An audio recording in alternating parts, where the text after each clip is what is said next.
to use AI and technology. The state of our language is in a dire state. 先推介呢傳播媒體，用解釋。歡迎大家來到米朗23促進媒體改革峰會。我們這一次的3大主題核心為科技、經營以及內容。我們邀請到了全球關注語言文化的媒體經營者，來到了台灣，與我們台灣的媒體傳播產官學的專家及學者們一起來交流。你邀請到當多世界各地同樣愛做母語傳承的人來到台灣來。在數位的國度裡頭，其實台灣真的不是一個邊陲的小國。族群媒體是我們不同族群之間相互溝通、彼此理解的一個重要的橋樑。As many other indigenous peoples and minorities, we also have faced very harsh assimilation.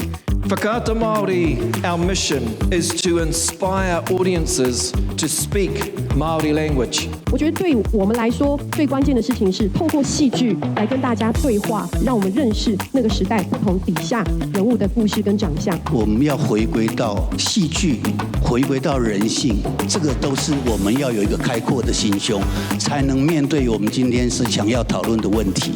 六張無共用的天使台的代表，你是從係六股力量，你也是用更感受的20起司，你要抵抗佢。如果願意去表達的話，你覺得族群節目你覺得最重要的是什麼 ？Be brave, but also know what you want. The amount of time I've asked people, what is it that you actually want? And they can't tell me in one sentence. The ones who really know what they want, here's a trick. They will be able to tell you in one sentence exactly what it is.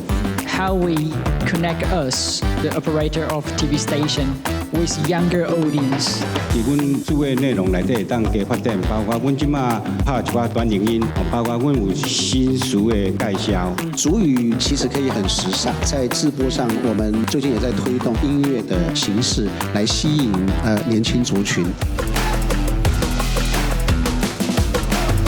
面對這麼強大的 AI 的這樣一個海嘯，客語的傳播或者客家傳播呢，就是族群傳播呢，勢必是要迎戰的。我們在做整個的傳播的這個工作來說的話呢，不會害怕它，我想呢會去迎戰它。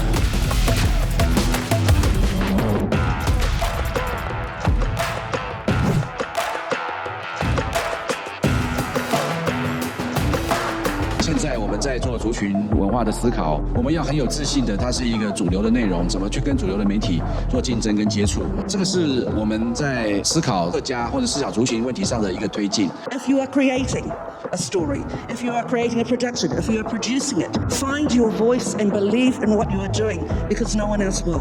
你喺客家天使台，希望做得變做客家天使2.0嘅生態策略。